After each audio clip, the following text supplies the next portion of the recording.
Praise lord.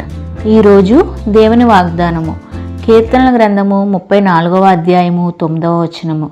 యెహోవా భక్తులారా, ఆయన యందు భయభక్తులు ఉంచుడి, ఆయన యందు భయభక్తులు ఉంచువానికి ఏమీయూ కొదవలేదు.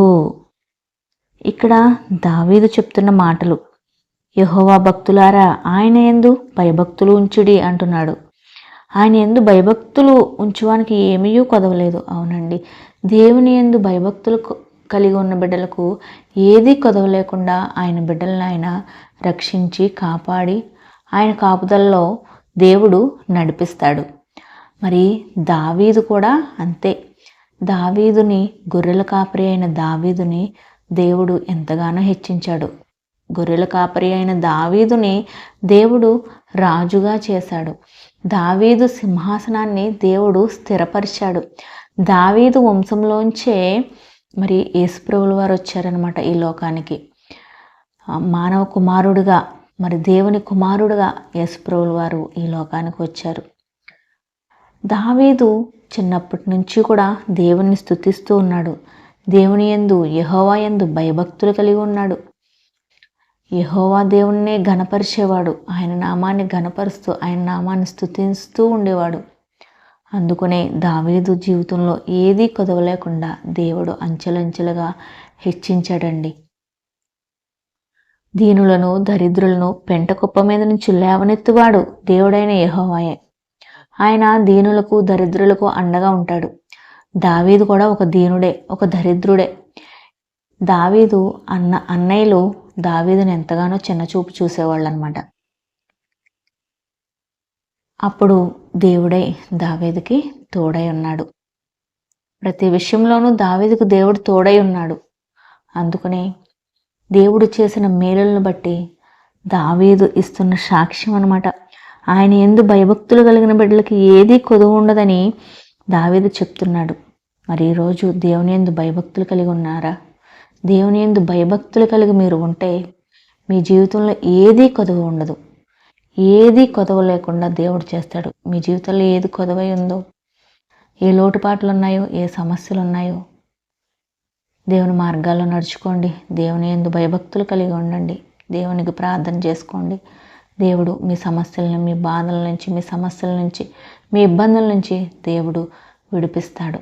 యెహోవా యందు భయభక్తులు కలిగి ఉండడం అంటే ఆయన నీతి మార్గాల్ని అనుసరించి నడవడమే. ఆయన పరిశుద్ధుడు, ఆయన పరిశుద్ధుడు, దేవుడు పరిశుద్ధుడు గనక నేను పరిశుద్ధుడను గనక నన్ను నమ్ముకున్న బిడ్డలు కూడా పరిశుద్ధంగా ఉండాలని దేవుడు కోరుకుంటున్నాడు. దేవుని యందు భక్తి, భయము కలిగి ఉండాలి. మీరు ఏ తప్పు చేస్తున్నా, ఏ పొరపాటు చేస్తున్నా, ఎవరికి ఏ కీడు తలపెట్టాలనుకుంటున్నా, లేకపోతే ఏ అన్యాయపు పనులు చేస్తున్నా, ఏ వ్యభిచార పనులు చేస్తున్నా, ఏ చెడ్డ పనులు చేస్తున్నా, మనుషులు ఎవరు చూడడం లేదు కదా, చూడకుండా నేను చేస్తున్నాను కదా, రహస్యంగా నేను చేస్తున్నాను కదా అని అనుకోకూడదు. రహస్యమందు ఉన్న చూచుచున్న తండ్రికి భయపడాలి, దేవునికి భయపడాలి, దేవుని యందు భక్తి ఉంచాలి. నా దేవుడు చూస్తున్నాడు, నా దేవుడు పరిశుద్ధుడు, నేను నా దేవుని బిడ్డని, నేను ఆయన యందు భయభక్తులు కలిగి నడుచుకుంటున్నాను కాబట్టి నేను కూడా పరిశుద్ధంగా ఉండాలి అన్న ఒక తీర్మానం తీసుకుని మీరు ఉంటే ఏదీ కొదవ లేకుండా దేవుడు మిమ్మల్ని నడిపిస్తాడు. దావీదుకు తోడై ఉన్న దేవుడు మీకు కూడా తోడుగా ఉంటారు.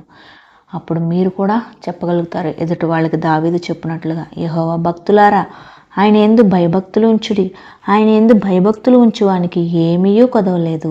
ఆమేన్.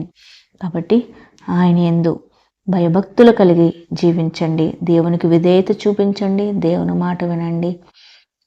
దేవుని మార్గాల్లో నడుచుకోండి. పరిశుద్ధత కలిగి జీవించండి. ప్రార్థన. పరలోకమందున్న మా తండ్రి, సర్వసృష్టికర్త యెహోవా మా దేవ, మీ ఘనమైన, మీ అత్యున్నతమైన నామానికి, యేసే నామంలో మీకే కృతజ్ఞతాస్తుతులు చెల్లించుకుంటున్నాను తండ్రి. ఈ ఉదయకాల సమయంలో ఈ వాగ్దానం ధరగా నాయన అయ్యా, ఈ వాగ్దానం ఉంటున్న బిడ్డల్ని నన్ను కూడా బలపరిచిన దేవా మీకు స్తోత్రాలు. నాయన తండ్రి, నీ యందు భయభక్తులు కలిగిన బిడ్డలకి ఏ మేలు కొదవ ఉండదని సెలవిచ్చావు తండ్రి. మరి నాయన, నీ యందు భయభక్తులు కలిగిన ఆయన తండ్రి, నీ మార్గాల్లో నడుచుకుంటున్న బిడ్డలందరికీ కూడా నీవే తోడుగా ఉండండి. ఏ మేలు కొదవ నాయన, నీ మేలులతో తృప్తిపరచండి నాయన. ఏది కొదవ లేకుండా తండ్రి నాయన, మీ మెండైన మేలులతో నింపండి, ఆశీర్వదించండి నాయన మేలుకరంగా జయకరంగా నడిపించండి. అందరి ఎదుట ఘనంగా నీవు నిలబెట్టుకోండి నాయన నీ బిడ్డలని తండ్రి. నాయన సిగ్గుపరిచే దేవుడు కాదు నాయన నీ బిడ్డలను నువ్వు సిగ్గుపరచకుండా తండ్రి, గొప్ప దీవెనలతో నింపి గొప్పగా నాయన నీ బిడ్డలను మీరు నిలబెట్టుకోమని వేడుకొంచున్నాను తండ్రి. ఈ వాగ్దానం విన్న బిడ్డలను తృప్తిపరిచి, నెమ్మదిపరిచి, సమాధానపరిచి నాయన విన్న బిడ్డల హృదయాల్లో ఈ వాగ్దానం పడి ఫలించి అభివృద్ధి పొంది నీ వాక్యానుసారంగా నడుచుకున్న కృపను ప్రతి ఒక్క బిడ్డకి దయచేయమని వేడుకొంచున్నాను. ఈ దినకాలమంతయు నాయన అందరికీ తోడుగా ఉండి నడిపించమని వేడుకొంచు. యేసయ్య పరిశుద్ధ నామంలో ఈ కొద్ది ప్రార్థన మిక్కిలి వినయంగా అడిగి వేడుకుని నమ్మి ప్రార్థించి పొందుకుని ఉన్నాం మా ప్రియ పరలోకపు తండ్రి. ఆమెన్.